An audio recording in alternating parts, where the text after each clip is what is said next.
આપણા રિવિઝનના સેકન્ડ પાર્ટની અંદર આપણે અહીં ચેપ્ટર 3 અને 4 જોવાનો પ્રયત્ન કરીશું દોસ્તો।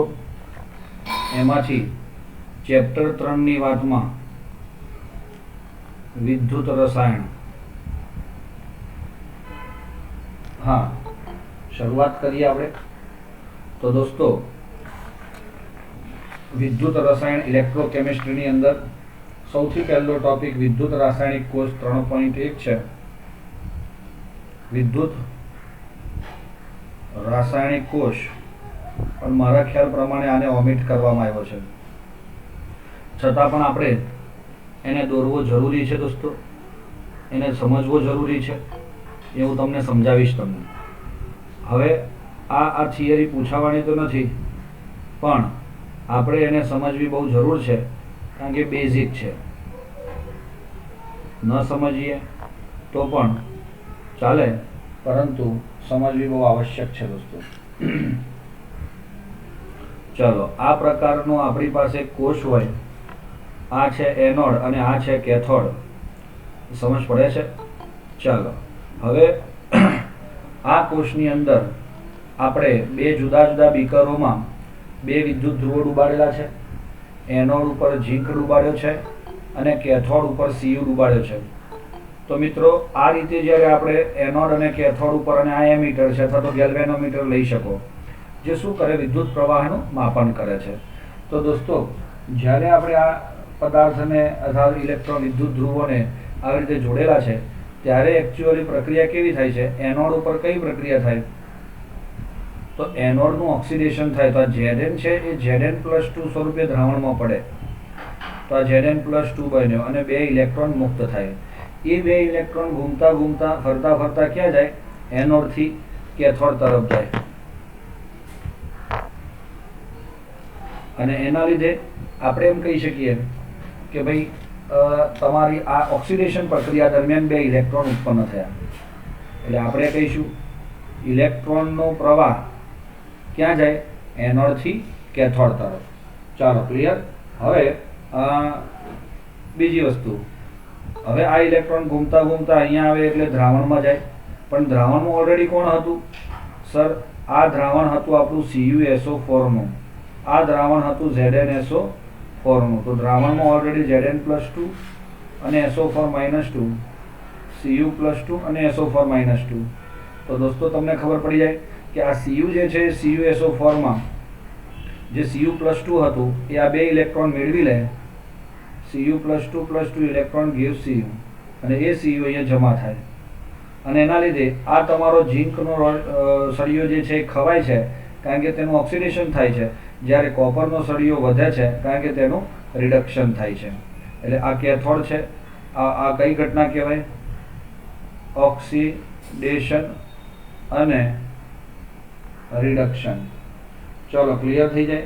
અને આ દરમિયાન આપણને દોસ્તો એકવાર માટે આ પ્રક્રિયા થઈ ખરી, પરંતુ જેવું આવું થયું એટલે આમાં જુઓ, Zn+2 અને SO4 -2 સરખા હતા, પણ Zn+2 પાછો નવો પડવાથી આપણને ત્યાં Zn+2 ની સાંદ્રતા વધારે મળી, અને આવું વધારે મળે તો સમજવાનું કે આ ધન વીજભારિત થઈ ગયું, અને અહીંયા શું થયું?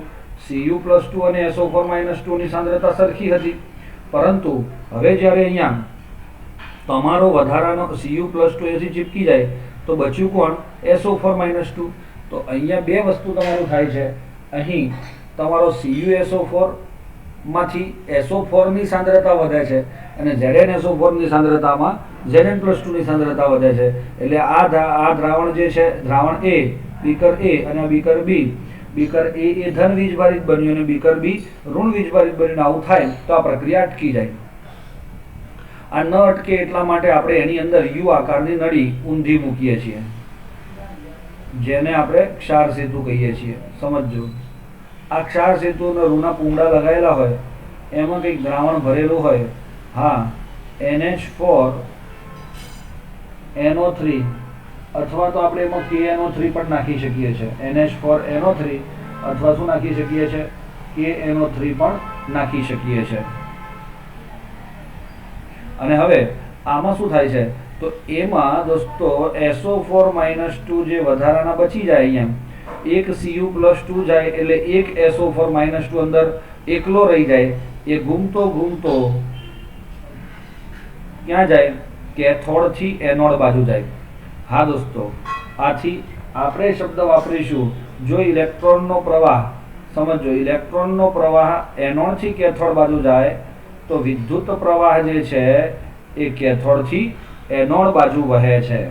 અને આ રીતે આપણે એમ કહી શકીએ છીએ કે ભાઈ ઇલેક્ટ્રોનનો અને વિદ્યુતનો પ્રવાહ આપણી કોષની જે પ્રક્રિયા છે એ આવી રીતે શરૂ રહેશે. તો અહીંયા તમારો આ જે છે એ એમીટર ઉપર તમને વિદ્યુત પ્રવાહ ઉત્પન્ન થયેલો જોવા મળે છે. કારણ કે આનો સિદ્ધાંત શું છે? રાસાયણિક ઉર્જાનું વિદ્યુત ઉર્જામાં રૂપાંતર. દોસ્તો કોનો? હા, વિદ્યુત રાસાયણિક કોષનો. અને એના લીધે આપણે એમ કહી શકીએ છીએ, એમાં પણ તમને પેલું E એક્ઝિસ્ટન્સ 1.1 આપો તો વિદ્યુત પ્રવાહને વહેતો નથી, હરખું જ હોય તો, બરોબર છે. પછી એનાથી વધારે હોય તો વિદ્યુત પ્રવાહ કઈ બાજુ જાય? જો લેસ ધેન હોય તો 1.1 થી Ex is less than 1.1 volt. એનો મતલબ કે તમે જે આપવા માંગો છો એક્સટર્નલ પ્રવાહ એ 1.1 વોલ્ટ થી ઓછો હોય તો આ જે થાય છે તે જ થાય, ઇલેક્ટ્રોન Zn થી Cu બાજુ જાય અને વિદ્યુત પ્રવાહ Cu થી Zn બાજુ જાય. અને જો E 1.1 વોલ્ટ હોય તો ઇલેક્ટ્રોન Cu થી Zn બાજુ અને વિદ્યુત પ્રવાહ Zn થી Cu બાજુ જાય. E એક્સટેન્ટ 1.1 હોય તો શું થાય? એક્ઝેક્ટ 1.1 હોય તો ઇલેક્ટ્રોન અથવા તો વિદ્યુતનું વહન થતું નથી. આટલી વાત છે દોસ્તો આની અંદર. સેમ ટુ સેમ ગેલ્વેનિક કોષ જ, આને પણ ગેલ્વેનિક કોષ જ કહેવાય. અને હા દોસ્તો, આ તમારી સામે જે આકૃતિ છે એ ગેલ્વેનિક કોષ જ્યારે પૂછાય તો આ આકૃતિ તમારે દોરવી જ પડે. સમજ પડે છે? આ આકૃતિ તમારે દોરવી જ પડે. જે તમને દેખાય છે એટલી જ આકૃતિ, 3 આ કન્ડિશન તમે નહીં આપો તો ચાલે. એમાં આ તમારે ધ્યાન રાખવાનું છે MCQ માટે. પણ આમાં તમારે ગેલ્વેનિક કોષ જ્યારે સમજતા હોય ત્યારે આ દર્શાવવું ખૂબ જરૂરી છે. આ આખી પ્રક્રિયા ટોટલ કરો એટલે એને રેડોક્સ પ્રક્રિયા કહેવાય. Cu+2 Zn+2 Cu. દોસ્તો, હું તમને અહીં જ કોષનું નિરૂપણ પણ બતાવું. જોજો, આ રિએક્શનમાં આને રેડોક્સ કહેવાય. હા, ઓક્સિડેશન અને રિડક્શનનું ભેગું સ્વરૂપ એટલે અહીંયા કહેવાય છે કુલ પ્રક્રિયા. બીજી વસ્તુ, અહીં કોષનું નિરૂપણ. જોજો, આ તમે કદાચ ઘણા મિત્રો રેગ્યુલર ન થયું હોય વાંચન તો એ પણ જોઈ લે. જ્યારે હું ZnSO4 ના દ્રાવણમાં Zn નો સળિયો મૂકું તો એને આમ દર્શાવું છું, Zn ઊભી લીટી Zn+2. સમજો, જ્યારે ZnSO4 ના દ્રાવણમાં Zn નો સળિયો મૂકું તો હું કેવી રીતે દર્શાવું છું? Zn ઊભી લીટી Zn+2. અને Cu ના સળિયામાં, Cu ના દ્રાવણમાં આપણે Cu+2 ના દ્રાવણમાં Cu નો સળિયો આપણે મૂકીએ તો આપણે એને શું કહીએ છીએ? આ રીતે દર્શાવીએ છીએ. હવે જ્યારે એનોડ અને કેથોડ બંને ભેગા થાય છે ત્યારે આપણને શું મળી જાય છે કે ભાઈ તમારો Zn એનું ઓક્સિડેશન થતું હોય બેટા આપણે તો Zn નું Zn+2 માં રૂપાંતર થાય. અને એ બે વચ્ચે આ યુ આકારની નળી આવી. જોજો, આખા કોષનું છે, અર્ધકોષનું હોત Zn અર્ધકોષનું અને કોપર અર્ધકોષનું આવી રીતે દર્શાવાય. આ જે ચોરસ બતાવ્યું તે રીતે. પરંતુ આખા કોષનું આવે ત્યારે એમાં ક્ષાર સેતુ આવે. અને ક્ષાર સેતુ એટલે બે ઊભી લીટી છે દોસ્તો, Cu+2 Cu તરીકે ઓળખવામાં આવે છે. અને એના લીધે આપણે એમ કહીએ છીએ કે આ તમારો કોણ છે? Zn માંથી Zn+2 અને Cu+2 માંથી Cu આપણને પ્રાપ્ત થાય છે. આ કોષનું નિરૂપણ કહેવાય. આ એની સંજ્ઞા મૂકીએ છીએ. આ સોલિડ છે, આ એક્વાયસ છે, આ એક્વાયસ છે અને આ સોલિડ છે. અહીંયા જે એની સાંદ્રતા હોય, દાખલા તરીકે અહીંયા 1 મોલર અને 1 મોલર હોય અને આ કોષ 298 કેલ્વિન તાપમાને તમે કરતા હોય તો આવો કોષ પ્રમાણિત કોષ કહેવાય. તો પ્રમાણિત કોષનું સૂત્ર શું થયું કે કન્ડિશન આની આ જ છે. જો આ કોષની અંદર જે તમે આ દ્રાવણ લીધું છે એ 1 મોલર લીધું હોય અને આ કોષને તમે બનાવો છો કયા તાપમાને? આ કોષને આપણે બનાવીએ છીએ તાપમાન આપણું છે લગભગ 298 જેટલું, એટલે રૂમ તાપમાન. એટલા તાપમાને જ્યારે આપણે આને બનાવીએ છીએ ત્યારે આપણને આ કોષ આવી રીતે પ્રાપ્ત થાય છે. તો જુઓ દોસ્તો, જે મિત્રો આ ન સમજ્યા હોય એને પાછો વિડીયો પણ આપણે મૂકીશું ગ્રુપની અંદર, તો એને ફરીથી જોઈને પણ સમજવાનો પ્રયત્ન કરશો. હું તમને આ કોષની અંદર એનોડ કોણ, જો એનોડ એટલે આ ડાબી બાજુના ને એનોડ કહેવાય, એના અંગ્રેજીમાં એ કીધું આપણે. આ જમણી બાજુના ને કેથોડ કહેવાય વિદ્યુત રાસાયણિક કોષમાં, એને સી કીધું, બરોબર છે. એને કેવી રીતે બતાવાય? ખાલી એકલો જો બીકર આમ લઈ આ ZnSO4 નું દ્રાવણ હોય અને Zn નો સળિયો મૂકેલો હોય તો આપણે એને આવી રીતે બતાવી શકીએ છીએ. કેવી રીતે? Zn અને ઊભી લીટી Zn+2. એ જ રીતે Cu નું SO4 નું દ્રાવણ હોય અને એમાં Cu નો સળિયો મૂકવામાં આવે તો આપણે શું કહે છે? Cu અને Cu+2 આપણને +2 પ્રાપ્ત થાય છે. તો મિત્રો આવી રીતે આપણે એની અંદર કામ કરી શકીએ છીએ. આ ક્લિયર થયું? કોષનું જે નિરૂપણ છે તે આ રીતે દર્શાવાય. ડરવાની, શરમાવાની, ગભરાવાની જરૂર નથી. પ્રમાણિત હોય તો સાંદ્રતા શું હોય? 1 મોલર. દબાણ હોય, જો વાયુ હોય ને તો દબાણ 1 બાર અને તાપમાન કેટલું હોય? 298 કેલ્વિન. તો આવી કન્ડિશન જ્યારે કોષની અંદર રચાય તો એવો કોષ પ્રમાણિત કોષ કહેવાય. ચાલો મિત્રો, સમજ પડી ગઈ છે. હવે આ કોષ તમારી સામે છે, Zn ઊભી લીટી Zn+2 ક્ષાર સેતુ Cu+2Cu. કોઈ દિવસ આ Zn ની જગ્યાએ Cu અને Cu ની જગ્યાએ Zn આવું કોઈ દિવસ શક્ય ન બને. કેમ ના બને?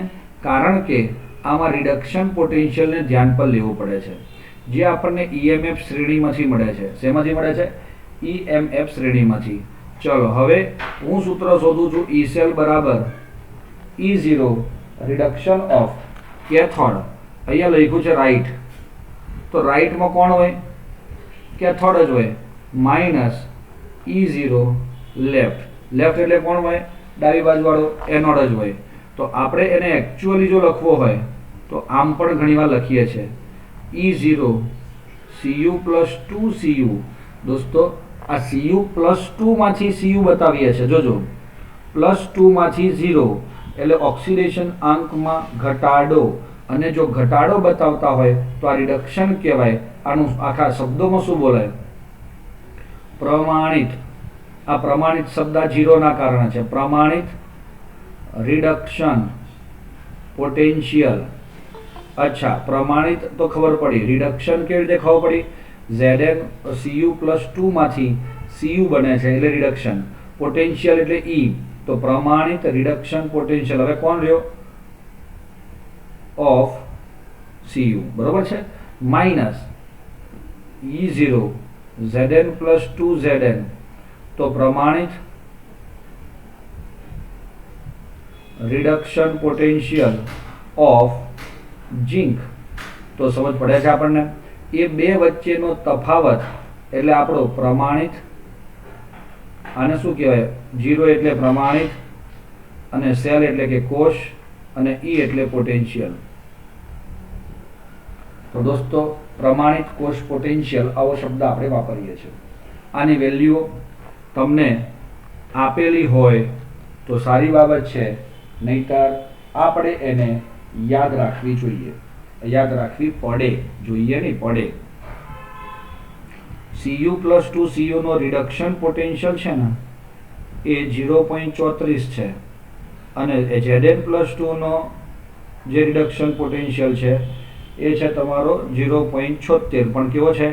માઇનસ, કારણ કે શ્રેણીમાં એ નીચેની તરફ આવે છે. આથી 0.34 માઇનસ માઇનસ પ્લસ 0.74 એટલે મારા ખ્યાલ પ્રમાણે આપણો જવાબ શું થશે? 1.1. પેલો 1.1 જવાબ કેમ લેતા હતા ખબર પડી ને? એનું કારણ જ આ હતું. અહીંયા આગળ આપણે આ 1.1 શબ્દ કેમ લીધો છે? એનું કારણ દોસ્તો આ જ છે. જો 1.1 વોલ્ટ લેવામાં આવે તો તમને કયો કોષ મળ્યો કહેવાય? યસ, ડેનિયલ સેલ જ કહેવાય. તો મિત્રો આ રીતે આપણે કરી શકીએ છીએ. આવી જ રીતે જુઓ, એક બીજો કોષ હું તમને આપું. Cu+2 Ag+Ag. દોસ્તો સોલિડ એક્વાયસ સોલિડ. તો એ કન્ડિશનમાં જો આપણે એમ વિચારીએ કે આ કોષના ઉપર મેં 1 મોલર એવું લખ્યું નથી, સાંદ્રતાઓ કંઈક અલગ અલગ લીધી છે, તો આ કોષ કેવો કહેવાય? તો પ્રમાણિત ના કહેવાય. આ કેવો હતો? તો પ્રમાણિત હતો. 0 આવ્યો એટલે પ્રમાણિત.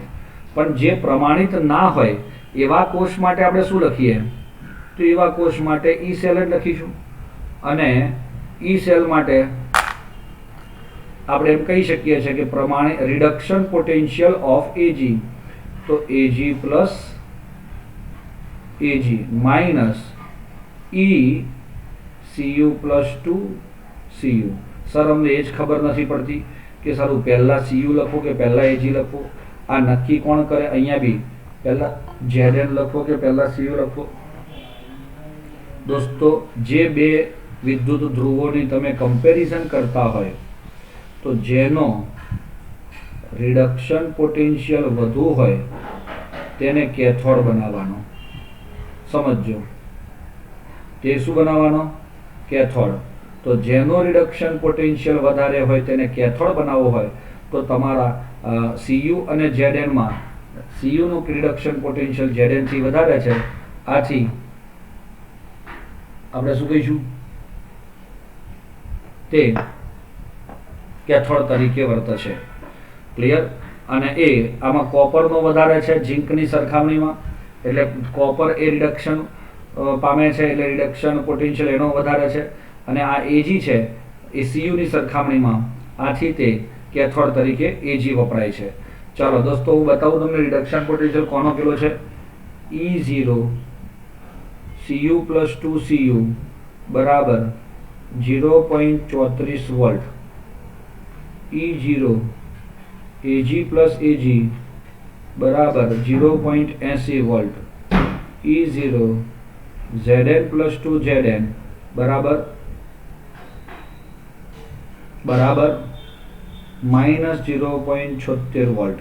તો દોસ્તો આમાં તમે જુઓ કે જેમ આ કોપર અને Ag ની વાત કરું તો એ બેમાં કોનો રિડક્શન પોટેન્શિયલ વધારે છે? તો સર કોપરનો. તો કોપર કેથોડ બની ગયો 0.34 વાળો, અને આમાં -0.76 વાળો એ એનોડ બન્યો. હવે Ag અને આમાં બેમાં જુઓ કોનો વધારે છે? Ag નો. તો Ag શું બન્યો? કેથોડ 0.80 વોલ્ટ, અને આનો ઓછો છે એટલે 0.34 વોલ્ટ બને છે. તો દોસ્તો હવે હું તમને એમ પૂછું કે ભાઈ મારે આ બેનો બનાવવો છે, કોનો? Ag અને ઝિંકનો. તો શું એનો કોઈ કોષ બને? તો બને જ ન સાહેબ. આ Ag તમારો કેથોડ બને અને Zn તમારો એનોડ બને, તો બનાવી દો. Zn+2 ક્ષાર સેતુ Ag+Ag. અહીં જે બતાવવાની મેથડ છે પ્લસમાંથી 0 ઓક્સિડેશન આંક બતાવીએ છે, એટલે આ રિડક્શન. ઓક્સિડેશન હોય તો Zn માંથી એ આખી સિસ્ટમ અલગ છે અને કોષને દર્શાવવાની સિસ્ટમ આખી અલગ છે. જો હું એનોડ બતાવું તો આટલાને દિમાગ ઉપર લ્યો. આપણને ખબર છે કે એનોડ ઉપર ઓક્સિડેશન થાય એટલે જોયું 0 માંથી +2 બન્યું. અને આ કેથોડ બનાવવું તો તમને પણ ખબર છે કે કેથોડ ઉપર રિડક્શન થાય એટલે આ આપણે બતાવ્યું છે. તો જ્યારે કોષ બતાવો છો તો ઓક્સિડેશન રિડક્શનના આધારે બતાવવાનો, પણ જ્યારે પર્સનલી એ પરમાણુનો તમારે પોટેન્શિયલ બતાવવો હોય તો આ રીતે બતાવવાનો થાય. ચાલો મિત્રો સમજ પડે છે? યસ. હવે એક શબ્દ આવે છે પ્રમાણિત હાઇડ્રોજન વિદ્યુત ધ્રુવ. દોસ્તો આ પ્રમાણિત હાઇડ્રોજન વિદ્યુત ધ્રુવ શું છે? એક બીકરની અંદર આપણે શું ભર્યું છે? પાણી ભર્યું છે. શું ભર્યું છે? પાણી. એ પાણી ન ભરવાનું હોય. 1 મોલર સાંદ્ર HCl ભર્યું છે. શું ભર્યું છે?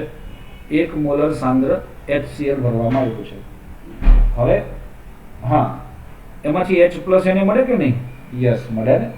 હવે એમાં આ આપણે એક નળી ઊંધી લટકાવી અને કોપરના અને મર્ક્યુરીના તાર સાથે આને પ્લેટિનમના તાર જોડી અહીં એક હોલ રાખ્યો છે.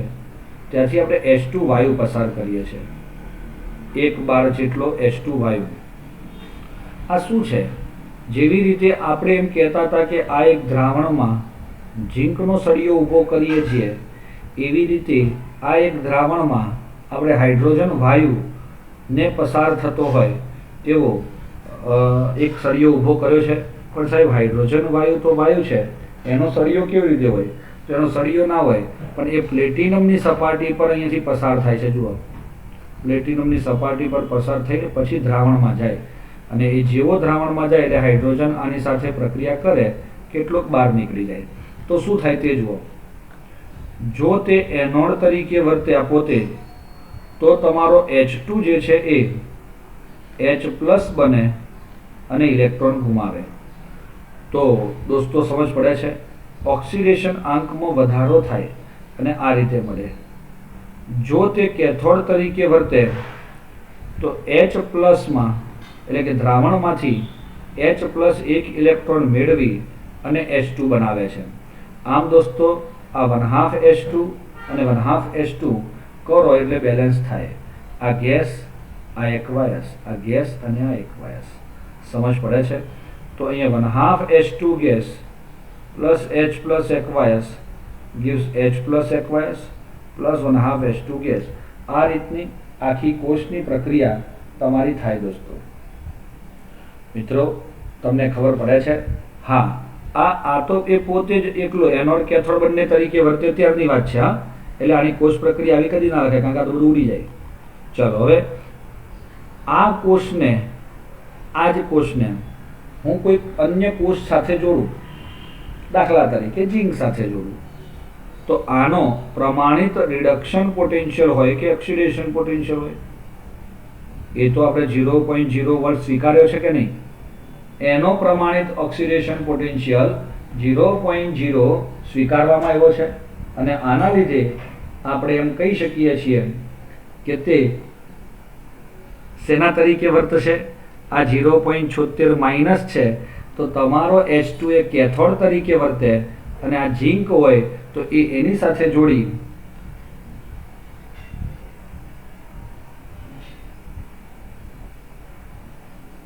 એનોડ તરીકે વર્તે છે. ચાલો, ઓકે. તો ઝીંક એનોડ બને અને હાઇડ્રોજનનો અર્ધકોષ એ કેથોડ બને દોસ્તો. પરંતુ આ જ અર્ધકોષને હું કોપર સાથે જોડું, કોપર સાથે CuSO4, અને અહીંયા કોપરનો અર્ધકોષ લીધો, તો આનો તો 0.34 છે, જે 0.0 થી વધુ છે. અને 0.0 થી વધારે થાય તો સમજવાનું કે તે શું વડે? યસ, એ કેથોડ બને અને આ એનોડ બને. તો તમારો પ્રમાણિત હાઇડ્રોજન વિદ્યુત ધ્રુવ એ અન્ય વિદ્યુત ધ્રુવ સાથે જોડાઈ અને પોતે એનોડ પણ બની શકે અને કેથોડ પણ બની શકે. અને દોસ્તો, આને ઉપયોગ કરી આપણે અન્ય જે ના જાણતા હોય તેવા વિદ્યુત ધ્રુવનો પણ કોષ પોટેન્શિયલ શોધી શકીએ છીએ. જો તે એનોડ તરીકે વર્તે તો આ સૂત્ર, આ સમીકરણ આવે. જો તે કેથોડ તરીકે વર્તે તો આ સમીકરણ આપણે લખી શકીએ છીએ. મિત્રો, સમજ પડી?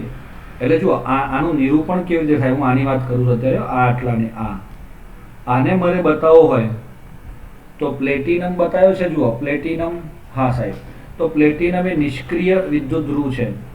એના સપાટી ઉપર આપણે શું પસાર કર્યું? હાઇડ્રોજન વાયુ. પ્લેટિનમની સપાટી પર હાઇડ્રોજન વાયુ અને એને ડુબાડ્યો છે H+ ના દ્રાવણમાં.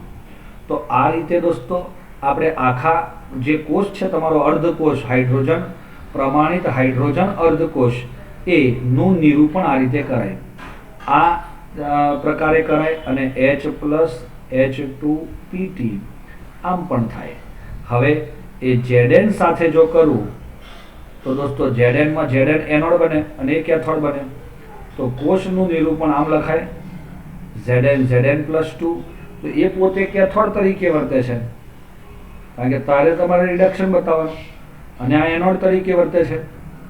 તો દોસ્તો તમારો હાઇડ્રોજન કેથોડ તરીકે વર્તે ત્યારે H+H2Pt બતાવવામાં આવે છે. જ્યારે Cu સાથેની વાત કરું, અચ્છા એક જગ્યા રાખી આપણે પ્રક્રિયા પણ લખીએ છીએ નીચે. Cu સાથેની વાત કરું તો એ પોતે એનોડ તરીકે વર્ત્યો Pt H2H+ ક્ષાર સેતુ Cu+2 Cu. આ રીતે મિત્રો તમારો પ્રમાણિત અર્ધકોષ તમે સારી રીતે એક્સપ્લેન કરી શકો છો. ચાલો ઓકે. હવે એની પ્રક્રિયા પણ હું લખવા જાઉં છું. અહીંયા જોજો Zn+H+ gives Zn+2+H2. તો દોસ્તો 2H છે તો 2H+ કરીએ કારણ કે બે ઇલેક્ટ્રોનની જરૂર પડશે. એનોડ કેથોડની અલગ લખો તો આ એક કોષ પ્રક્રિયા તમને મળે છે. અરે ભાઈ મળે કે ન મળે? મળે છે. અને આ આખો કોષ લખ્યા પછી તમે અહીંયા આગળ સોલિડ એક્વાયસ 1 મોલર એક્વાયસ મોલ મોલર આ ગેસ છે એટલે 1 બાર સમજ પડે છે. આ 1 બાર આ 1 મોલર અને આ 1 મોલર આવી રીતે પણ તમે લઈ શકો છો. પ્લેટિનમ તો નિષ્ક્રિય વાયુ છે એટલે આ ગેસ છે 1 બાર આ 1 મોલર આ 1 મોલર એક્વાયસ આપણે દર્શાવી શકીએ છીએ. ચાલો ક્લિયર છે.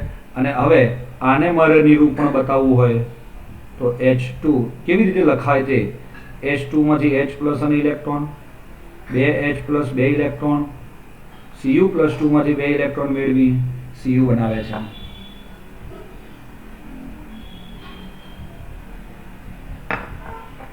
ચાલો આ બેનું ટોટલ કરીએ તો શું લખાય H2 Cu+2 2H+ Cu. આ 2 ઇલેક્ટ્રોન કેન્સલ થઈ જાય. તો આ એક કોષ પ્રક્રિયા જેવી રીતે આ મેં બતાવી ને એવી રીતે આમાં પણ આ રીતે કોષ પ્રક્રિયા બતાવે. જ્યાં જેટલા ઇલેક્ટ્રોન ગુમાવે છે એની મૂલ્ય કહેવાય n. તો આમાં n નું મૂલ્ય 2 થાય, આમાં પણ n નું મૂલ્ય 2 થાય.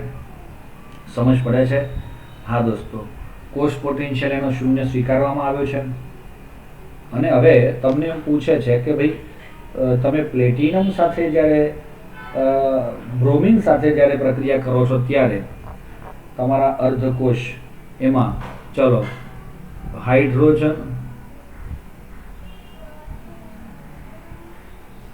આમ લખાય Pt H2H+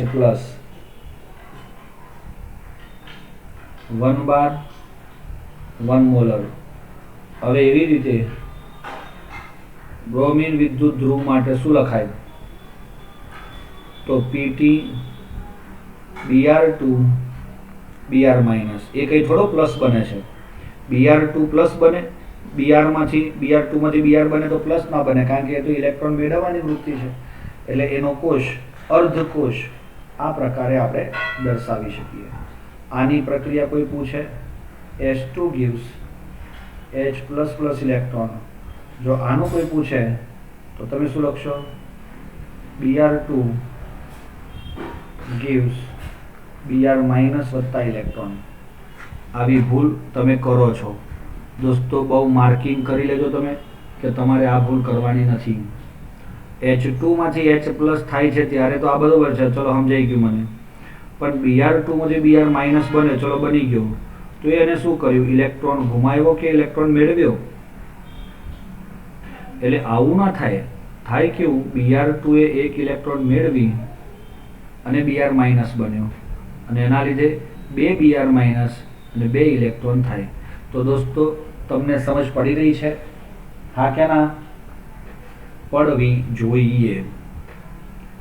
હવે આવે છે EMF શ્રેણી, જે તમારે બેટા ધ્યાન રાખવાની છે. શ્રેણીમાં ઉપરથી નીચે જતા શું થાય છે?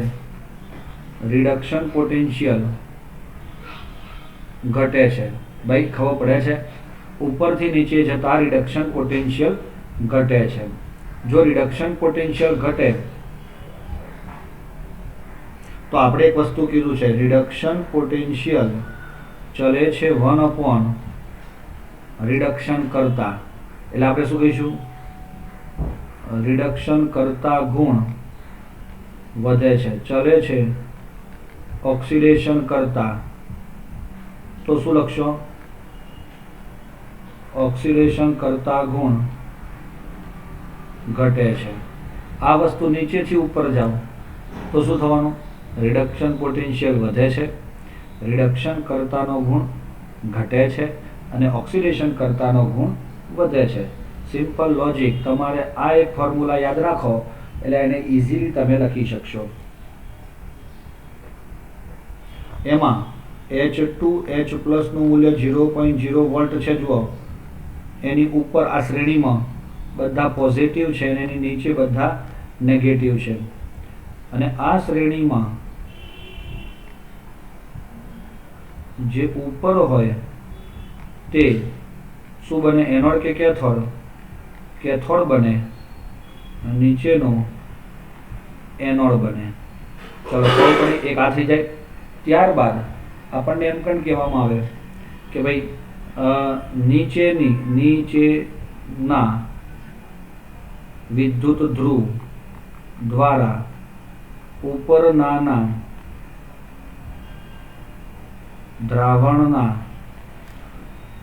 દ્રાવણમાંથી આયનનું વિસ્થાપન થાય. ચલો ખબર પડે છે. આ રીતે આપણે એમ સમજી શકીએ છીએ. જો ધન હોય આ, તો આપણે એમ કહી શકીએ નિર્બળ રિડક્શન કરતા, અને જો ઋણ હોય, આ ઋણ હોય તો પ્રબળ રિડક્શન કરતા, કારણ કે આપણે જોયું કે રિડક્શન કરતા ગુણ વધે છે, તો આ ઉપર ઓછો હોય અને અહીંયા નીચે વધારે હોય. ચલો ક્લિયર. તો IMF શ્રેણી પૂરી થઈ જાય તમારે. હવે નનર્સનું સમીકરણ આવે.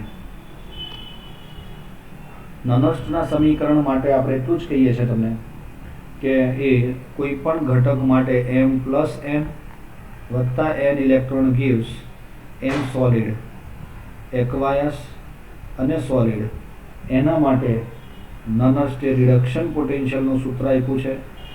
EM+NM is equal to E0 m+mn minus RT/NF ln. અચ્છા, આ ઉપર જાય m ની સાંદ્રતા અપોન m+n ની સાંદ્રતા લખી શકીએ. અને એના લીધે આપણે શું કહી શકીએ છીએ, આ રીતે આ જે છે એ ધાતુ છે એની સાંદ્રતાને કેટલી સ્વીકારવામાં આવી છે, 1 મોલર. સમજ પડે છે. તો એ બધી વાતમાં 298 કેલ્વિન તાપમાને 2.303 RT/F નું મૂલ્ય 0.0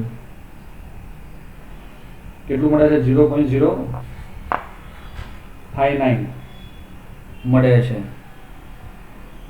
તો એ વેલ્યુના આધારે આપણે પછી ફાઇનલી દોસ્તો આ થયો તમારો એક પ્રકારનો, એટલે એમાં તમને એમ લખે કે હું આ જ સૂત્ર Cu+2Cu માટે લખવા જાઉં તો શું લખાય, E0 Cu+2Cu minus 0.059/n log શું થશે 1/Cu+2. એ જ રીતે હું Zn+2Zn લખવા જાઉં, E0 Zn+2Zn 0.059 log/Zn+2. દોસ્તો નનર્સનું સમીકરણ એ બિન પ્રમાણિત કોષના કોષ પોટેન્શિયલ શોધવાનું સૂત્ર છે. બિન પ્રમાણિત એટલે કેવું, જેની સાંદ્રતા is not equal to 1 molar, કદાચ દબાણ હોય તો નોટ ઇક્વલ ટુ 1 બાર, અને તાપમાન છે કદાચ ચેન્જ થઈ ગયું હોય, નોટ ઇક્વલ ટુ 18, તો એવો સેલ બિન પ્રમાણિત સેલ કહેવાય. અને એનું ફાઇનલી શોધવું હોય ઈ સેલ બરાબર ઈ Zn પ્લસ નહીં Cu plus 2 Cu minus Zn plus 2 Zn. આ બંને મૂલ્યો જો આની અંદર મૂકશો એટલે તફાવત લેશો એટલે E0 cell minus 0.059 upon n log શું થશે દોસ્તો, Zn plus 2 upon Cu plus 2 આપણે મૂકી શકીએ. તો મિત્રો આનાથી આપણને એટલી તો ખબર પડે ને કે ભાઈ આ નનર્સનું સમીકરણ કેવી રીતે આવ્યું છે. પૂછાય એવો સવાલ IMP છે દોસ્તો, ધ્યાન પર રાખવાનું. ચાલો આટલે સુધી તમને ખબર પડી ગઈ હશે. હવે હું જે તમને કહું છું કે આ જ સૂત્રની અંદર જો તમે સાંદ્રતા પેલો કયો હોય સંતુલન અવસ્થા માપતા હોય, સંતુલનમાં શું થાય તો આનું મૂલ્ય થઈ જાય Kc અને ઈ સેલ 0 થઈ જાય. સમજો સંતુલન સમયે શું હોય Zn plus 2 upon Cu plus 2 બરાબર Kc અને બીજું ઈ સેલ બરાબર 0.0 વોલ્ટ થાય. આથી નનર્સનું સમીકરણ જે હતું is equal to E0 cell 0.059 upon n log Kc મળે છે. અને એ બંનેને જ્યારે આપણે સેટઅપ કરીએ તો 0.059 n log Kc બરાબર E0 સેલ, તો log Kc બરાબર E0 cell into n upon 0.059. અને દોસ્તો હું આ નનર્સના સમીકરણ માટે કહેવા માંગતો હોય તો E0 સેલનું મૂલ્ય એના માટે 1.1 હતું અને nનું મૂલ્ય 2 હતું ઇલેક્ટ્રોનની સંખ્યા. અને આ સૂત્ર મેળવું તો આઈ થિંક એ મને મળે છે 37 પોઈન્ટ સમથિંગ. કેટલું મળે છે 37.288 log Kc.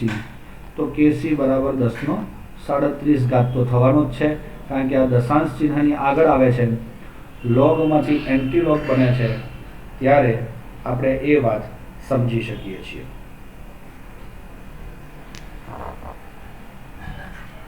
ચાલો ક્લિયર. હવે આવે છે વિદ્યુત, ખબર પડે છે બેટા આપણે આ નનર્સના સૂત્રનો ઉપયોગ કરીને દાખલો પણ આવે એ બધું જ આવશે. વિદ્યુત રાસાયણિક કોષ અને તેની ગિબ્સની ઉર્જાની વાત જ્યારે કરવામાં આવતી હોય ત્યારે તમારે આ સૂત્ર મેળવવાનું છે.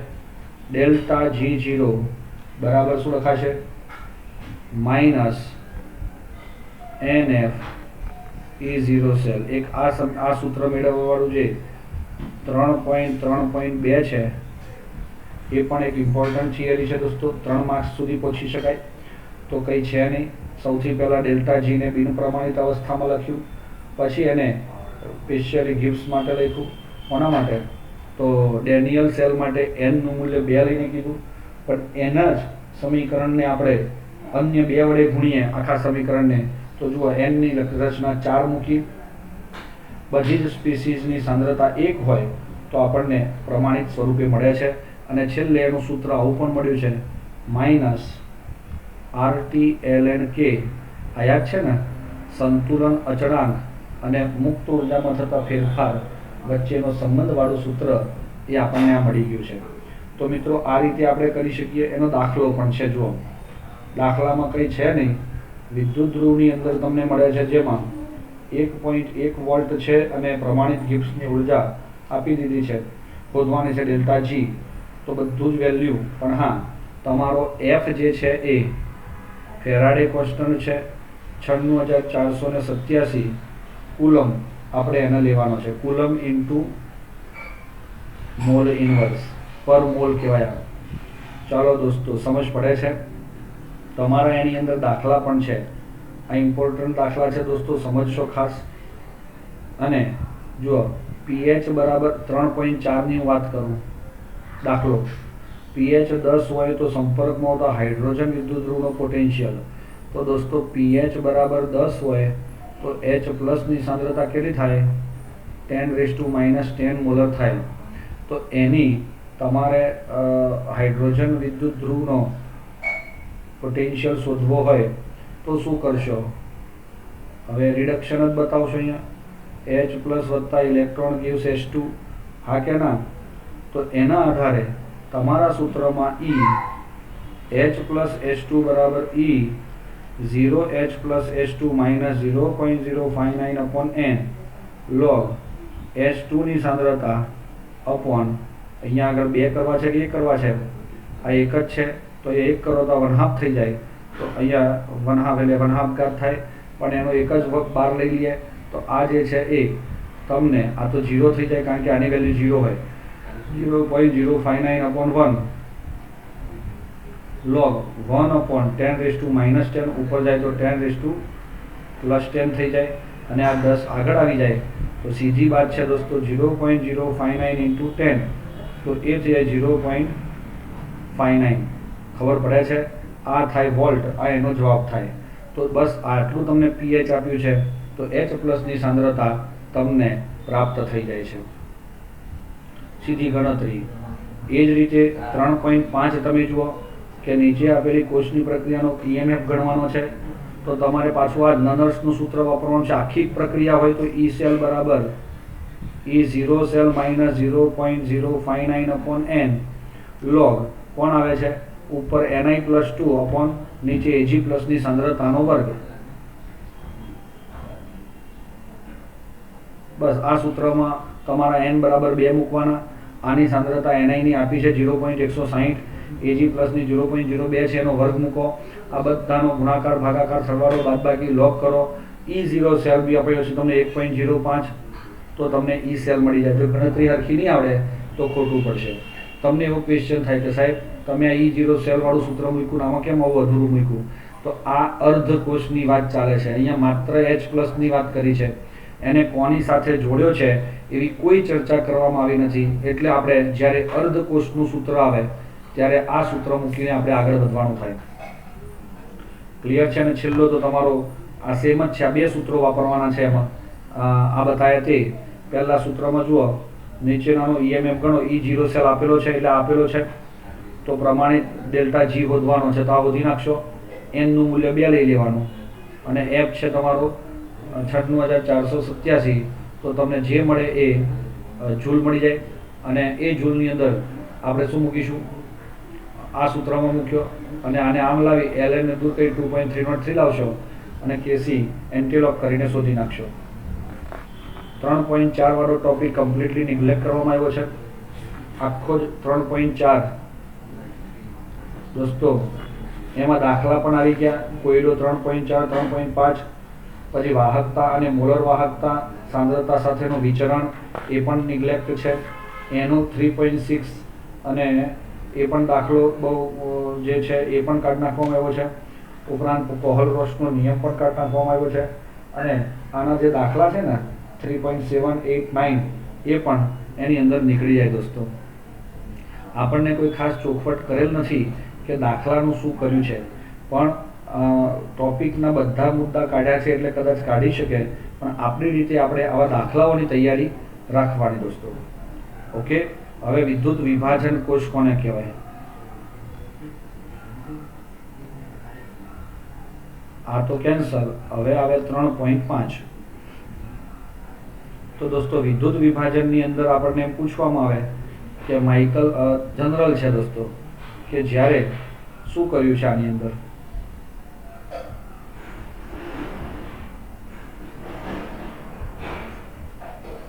એક વિદ્યુત ધ્રુવ વિદ્યુત વિભાજન દ્રાવણ જે મેં CuSO4 નું લીધું છે એમાં મેં આ લીધો છે એનોડ અને આ લીધો છે કેથોડ.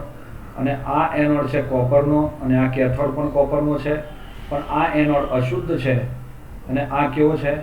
શુદ્ધ કેથોડ છે. તો આ રીતે આપણે જ્યારે પ્રક્રિયા કરીએ છીએ એનોડ અને કેથોડની તો આપણને શું મળી જાય છે? હા, તો દોસ્તો અશુદ્ધ કોપરનો જે સળિયો છે એ દ્રાવણમાં Cu+2 સ્વરૂપે પડે છે. એ એનોડની પ્રક્રિયા થઈ. કેથોડની પ્રક્રિયામાં શું થાય છે દોસ્તો કે આ Cu+2 એ 2 ઇલેક્ટ્રોન મેળવી અને Cu બને છે. એ પાછો દ્રાવણમાંથી એની સપાટી પર જમા થાય. તો અશુદ્ધ કોપરમાંથી શુદ્ધ કોપર આપણે મેળવીએ છીએ. આ એક થાય દોસ્તો દ્રાવણ. બીજું, વિદ્યુત વિભાજન કરવું હોય એટલે એક જ બીકર વપરાય. એક બીકરમાં 2 વિદ્યુત ધ્રુવો ડૂબાડેલા હોય. એ 2 વિદ્યુત ધ્રુવોમાં એક એનોડ હોય અને એક કેથોડ હોય. એનોડ અને કેથોડની વચ્ચે બેટરી જોડેલી હોય અને આ બેટરીથી આપણે વિદ્યુત પ્રવાહ પસાર કરીએ છીએ. દાખલા તરીકે મેં આ લીધું છે થોડું એસિડિક પાણી, એટલે હતું H2O જ, પણ ત્યાં આપણે એસિડિક પાણી લીધું એટલે ત્યાં આગળ થોડું H2SO4 પણ થોડો ઘણો નાખ્યો હશે. હવે જ્યારે બેટરી ઓન કરીએ છીએ ત્યારે શું થાય છે, તો આમાંથી દ્રાવણ ખડબડે છે અને એ એનોડ ઉપર આ H2O નું ઓક્સિડેશન થાય.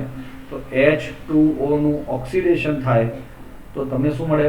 O2 મળે. એ તો ખબર પડે ને, જુઓ હાઇડ્રોજન ગુમાવી દીધો તો એ હાઇડ્રોજન કયા સ્વરૂપે ગુમાવે? H+. સમજો, ખ્યાલ આવે છે? આ ઓક્સિજન H2O નું ઓક્સિડેશન થાય તો તમને અહીંયા આગળ O2 મળે છે.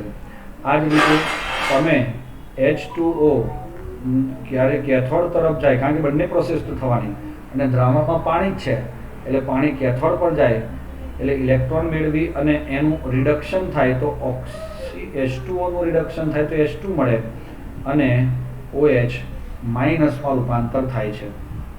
Anode cathode. અરે ક્લિયર છે? સમજ પડે છે? તો આ રીતે આપણે આને મોકલી શકીએ છીએ, સમજી શકીએ છીએ અને સમજાવી શકીએ છીએ.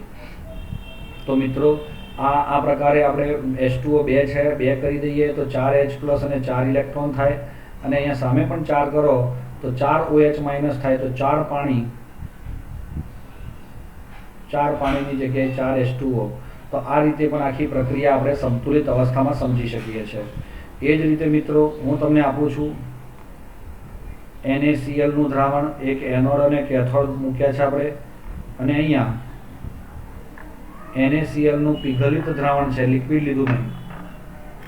એનોડ સાથે બેટરી આપણે મૂકીએ તો Na+ અને Cl- આપણને મળશે, અને Na+ નું રિડક્શન થાય. સાંભળજો દોસ્તો, Na++ ઇલેક્ટ્રોન gives Na, તો અહીંયા મને સોડિયમ મળે.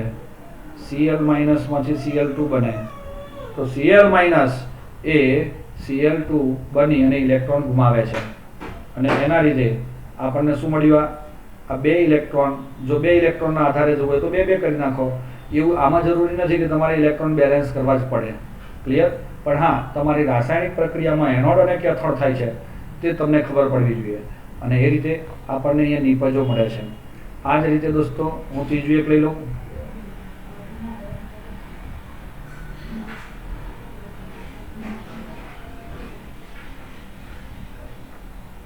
એનોડ અને કેથોડ બેટરી સાથે જોડવામાં આવે છે.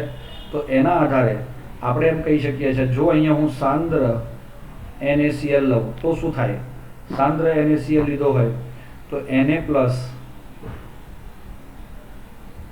Cl- અને પાણી, આટલા આયન અંદર હોય. આમાં માત્ર મોલ્ટન હોય એટલે કે પીગલિત હોય તો માત્ર Na+ અને Cl- જ હોય, અને અહીંયા Na+ અને Cl- હોય પણ પાણી પણ હોય. તો દોસ્તો સાંદ્ર NaCl માં પાણીની સરખામણીમાં ક્લોરીનનો રિડક્શન પોટેન્શિયલ ઓછો છે, એટલે ક્લોરીનનું ઓક્સિડેશન થઈ Cl- માંથી Cl2 બને છે. એનોડ ઉપર Cl- માંથી Cl2 બન્યો, લેકિન કેથોડ પર તમારો Na જવો જોઈએ, પણ એની સરખામણીમાં પાણીનો રિડક્શન પોટેન્શિયલ ઓછો હોવાથી આપણે એમ કહી શકીએ કે ત્યાં પાણીનું જ રિડક્શન થઈ અને H2 વાયુ ઉત્પન્ન થાય છે, OH-, અને આ પ્રકારે આપણને મળે છે.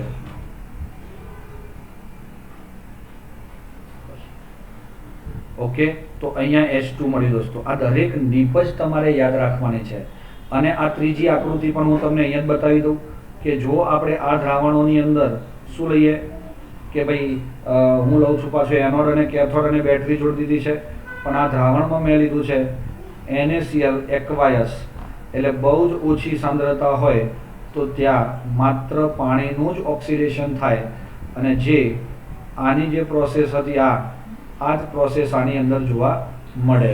એનોડ અને કેથોડ ઉપર O2 અને H2 વાયુ પ્રાપ્ત થાય છે. આ ક્લિયર થયું દોસ્તો, અને આપણે એને સમજી શકીએ છીએ. તો જુઓ, ફેરાડેનો 2 નિયમો છે. એમાંથી પહેલો નિયમ એવું જ કહે છે કે ભાઈ પ્રવાહને કારણે વિદ્યુત પ્રવાહ વિભાજન દરમિયાન કોઈપણ વિદ્યુત ધ્રુવ પર થતી પ્રક્રિયાનો જથ્થો એ પસાર કરેલા વિદ્યુત જથ્થાના સમપ્રમાણમાં હોય છે. એટલે આ જે તમને Na કેટલો મળશે, O2 કેટલો મળશે, એ કોના પર આધાર રાખે છે? અહીંયા બેટરી દ્વારા પસાર કરેલા વિદ્યુત જથ્થા ઉપર આધાર રાખે છે. અને એના લીધે આપણે એમ કહી શકીએ કે ભાઈ W is proportional two Q. આ પહેલો નિયમ છે. જ્યારે વાત આવે છે બીજા નિયમની, ત્યારે દોસ્તો એ કોષોને શ્રેણીમાં જોડેલા છે. શેમાં જોડેલા છે? શ્રેણીમાં. તો આ એનોડ અને કેથોડ, એનોડ અને કેથોડ, એટલે જ્યારે શ્રેણીમાં તમે જોડો છો એટલે એક સરખો વિદ્યુત પ્રવાહ પસાર થવાનો છે. અને આ એક સરખો વિદ્યુત પ્રવાહ પસાર થાય અને અહીંયા બેટરી તમે જોડેલી હોય તો જેટલો પ્રવાહ આપો એ બધા 3 બીકરોમાં એક સરખો જાય. દાખલા તરીકે આ પીગલિત NaCl છે. બીજો તમારું છે પીગલિત MgCl2 અને આ છે પીગલિત AlCl3. તો આના દ્રાવણમાં Na+ હોય, આના દ્રાવણમાં Mg+2 હોય અને આના દ્રાવણમાં Al+3 હોય. તો એવી કન્ડિશનમાં આપણને એમ કહેવાય Na++ ઇલેક્ટ્રોન gives Na અને Mg+2 plus electron gives Mg. પણ દોસ્તો +2 છે એટલે 2 ઇલેક્ટ્રોન થાય. Al+3 electron gives Al. અહીં આ ઇલેક્ટ્રોન એ વિદ્યુત જથ્થો બતાવે છે. બધામાં વિદ્યુત જથ્થો જુદો જુદો છે. જો હું સરખો વિદ્યુત જથ્થો પસાર કરું તો મને શું મળે છે?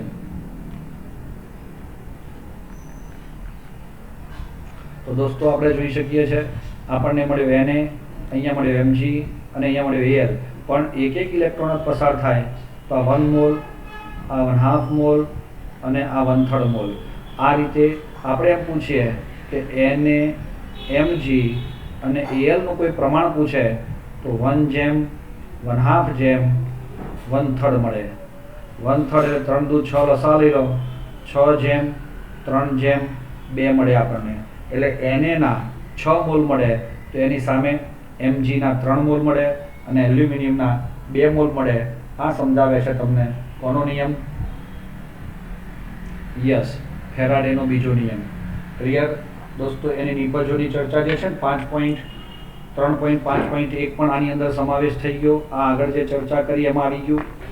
આ રીતે આપણું આ ચેપ્ટરમાં કથા પૂરી થઈ રહી છે. Okay dear students? હા, આપણી પાસે થોડોક સમય છે તો આપણે ચેપ્ટર નંબર 4 ને પણ સ્ટાર્ટ કરીએ. તો ચેપ્ટર 4 ની અંદર રાસાયણિક ગતિકી. તો રાસાયણિક ગતિકીમાં પ્રક્રિયાના વેગની માહિતી મળે છે. વેગની માહિતી મળે છે અને એ વેગની માહિતીની અંદર આપણે ફાઇનલી એકવાર એવું કીધું છે કે જ્યારે તમે કોઈ પણ પ્રક્રિયા કરતા હો છો ત્યારે એનો એક આલેખ આવો મળે છે: સાંદ્રતા વિરુદ્ધ સમય. સાંદ્રતા વિરુદ્ધ સમય એટલે જુઓ, જેમ જેમ તમારો સમય પસાર થતો જાય તો એની સાંદ્રતા વધતી હોય તો આ કોણ હોય? નિપજ. અને જો સાંદ્રતા વિરુદ્ધ સમય જ્યારે તમે જુઓ છો ત્યારે આપણને આ મળે છે. શું મળે છે? પ્રક્રિયક તરીકે જ્યારે વાપરતા હોય તો સમય સાથે સાંદ્રતા ક્રમશઃ બદલાતી જાય છે. ક્લિયર છે? સમજ પડી દોસ્તો આપણને? અને એના લીધે આપણે એમ કહી શકીએ છીએ કે જો હું આનો તફાવત માગું તો આ મને તફાવત મળે છે ડેલ્ટા P. સમજ પડે છે? અને આ જે મને મળે છે ડેલ્ટા R. R એટલે પ્રક્રિયક અને ડેલ્ટા T વિરુદ્ધ ડેલ્ટા T. P વિરુદ્ધ ડેલ્ટા T, ડેલ્ટા R વિરુદ્ધ ડેલ્ટા T એ એનો ઢાળ થાય. સમજ પડે છે? તો અહીં આનો ઢાળ જે છે એ ઘટે છે દોસ્તો, એટલે આ નેગેટિવ મળે અને આનો ઢાળ વધે છે. જુઓ ઉપર જાય છે એટલે આ ઢાળ પોઝિટિવ મળે. અને એના સૂત્ર પ્રમાણે આપણે પ્રક્રિયા વેગનું સૂત્ર પણ એવું જ આપ્યું છે, minus delta R upon delta T બરાબર plus delta P upon delta T. આ આરને આવી રીતે કૌંસ કર્યો છે, તો કૌંસ એ શું બતાવે છે? સાંદ્રતા બતાવે છે. શું બતાવે છે? સાંદ્રતા. અને એના લીધે આપણને આ પ્રક્રિયા વેગને કહેવાય છે આર એવરેજ, સરેરાશ પ્રક્રિયા વેગ. ચલો પછી આવે છે ત્વરિત વેગ. ત્વરિત વેગમાં આર ઇન્સ્ટન્ટ કહેવાય. ડેલ્ટાની જગ્યાએ આપણે ડી વાપરીએ, D R by DT, DP by DT આપણને મળે છે. તો એની પણ તમે જાણકારી રાખશો દોસ્તો. ચલો ક્લિયર છે? આ એક ઇમ્પોર્ટન્ટ થિયરી છે, એ પણ ધ્યાન પર લઈશું. આપણે આગળ વધીએ કે ભાઈ હવે બધો જે ટોપિક આવે છે તમારો, કોઈ રાસાયણિક પ્રક્રિયા એક જ બતાવું છું, 5Br માઇનસ વત્તા BrO3 માઇનસ વત્તા 6H plus 3Br2 plus 3H2O. આ એક આવી કોઈ પણ તમારી પ્રક્રિયા હોય તો એના માટે પ્રક્રિયાનો વેગ બરાબર -1/5 delta Br minus upon DT, D લખો અથવા તો ડેલ્ટા લખો, નો પ્રોબ્લેમ, બરાબર minus delta BrO3 minus upon delta T -1/6 delta H plus upon delta T બરાબર 1/3 delta Br2 upon delta T 1/3 delta H2O upon delta T. આવી રીતે તમે કોઈ પણ પ્રક્રિયા હોય તમારી પાસે એનો પ્રક્રિયા વેગ બતાવી શકો છો. બાકીના હું તમને બતાવતો નથી. ચલો દોસ્તો ખબર પડે છે? પછી આગળ વધો તો આ 4.2 વાળો દાખલો બહુ અગત્યનો છે. એક્ઝામ્પલ, બરોબર છે? અને અહીં તમારો કે નો એકમ MCQ માં આવવાનો છે. સાંદ્રતા ની 1 માઇનસ n ઘાત ઇન્ટુ સમય ઇનવર્સ. આ સૂત્ર એક યાદ રાખવાનું છે દોસ્તો કે સાંદ્રતા વિરુદ્ધ સમય. એટલે આ બધું થિયરી નથી, MCQ બેઝ છે. જ્યાંથી જ્યાં ચાલુ કર્યું ને, પહેલી થિયરી છે ખાલી સરેરાશ વેગવાળી અને ત્વરિત વેગવાળી. પછીથી માંડો એટલે તમારો વેગ અભિવ્યક્તિ અને વેગ અચળાંક વાળું જે 4.2.2 આ બધું MCQ માં જ જશે. આ ઉપરાંત તમારું આ જે રાસાયણિક પ્રક્રિયાઓનો વેગ આપણે કરીએ છીએ એ પણ બધું ક્યાં જશે? MCQ ની અંદર જશે દોસ્તો. ક્લિયર છે? અને હવે તમારી પાસે વેગ નિયમના આધારે પણ કહેવાય છે કે કોઈ પણ રાસાયણિક પ્રક્રિયા હોય A વત્તા B gives C વત્તા D, તો પ્રક્રિયાનો વેગ બરાબર K ઇન્ટુ A ની x ઘાત અને B ની y ઘાત. અહીં મોલ પર આધાર n1 અને આને n2 કહું છું, તો આ ઘાત જે છે એ મોલ પર આધાર રાખતી નથી. તે શેના આધારે મળે છે આપણને? એ મળે છે આપણને પ્રાયોગિક રીતે. x ને કહેવાય A ના સંદર્ભમાં પ્રક્રિયા ક્રમ, y ને કહેવાય B ના સંદર્ભમાં પ્રક્રિયા ક્રમ. x અને y ને શું કહેવાય? આખી પ્રક્રિયાનો કુલ પ્રક્રિયા ક્રમ. આ પ્રક્રિયા ક્રમ પણ MCQ જ છે, એ તમારે પૂછાઈ શકે છે. જ્યાં n એ શું દર્શાવે છે? પ્રક્રિયાનો ક્રમ દર્શાવે છે. આ બધું MCQ બેઝ છે દોસ્તો. ખબર પડે છે? કોષ્ટક 4.3 પણ ખાસ કરવાનું, એ MCQ માટે છે. 4.2.3 પણ MCQ આવશે. હા, બોર્ડનર સુધી પણ તમારે આ ધ્યાન રાખશો. આણવિકતા વાળો ટોપિક છે, એકવાર જોઈ લેશો.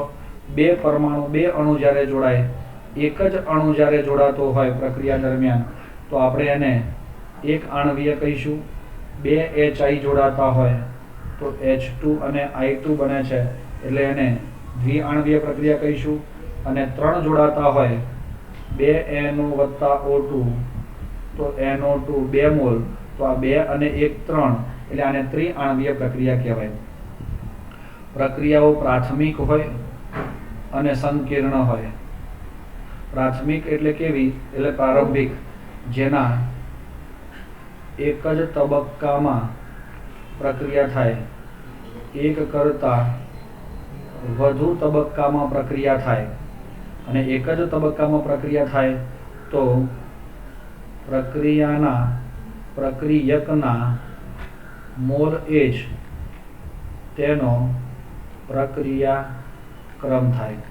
અને તબક્કાવાળી હોય તો ધીમા તબક્કાવાળી પ્રક્રિયાના મોલ પ્રક્રિયામાંના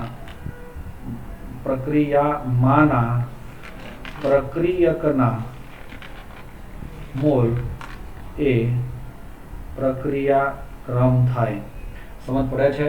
એટલે એ તમારે ધ્યાન રાખવાનું. સંકલિત વેગ સમીકરણ છે, 2 આપેલા છે. તો દોસ્તો એની ચર્ચા આપણે નેક્સ્ટ વિડીયોમાં કરીશું. આપણે આમે ટાઈમ બહુ નીકળી ગયો છે, તો મિત્રો સમજી ગયા હશો તમે. સંકલિત વેગ સમીકરણ પણ બહુ ઇમ્પોર્ટન્ટ છે, બંને ટોપિક, એટલે એ તમે ધ્યાન ઉપર લેવા જરૂરી છે, જેની ચર્ચા આપણે નેક્સ્ટ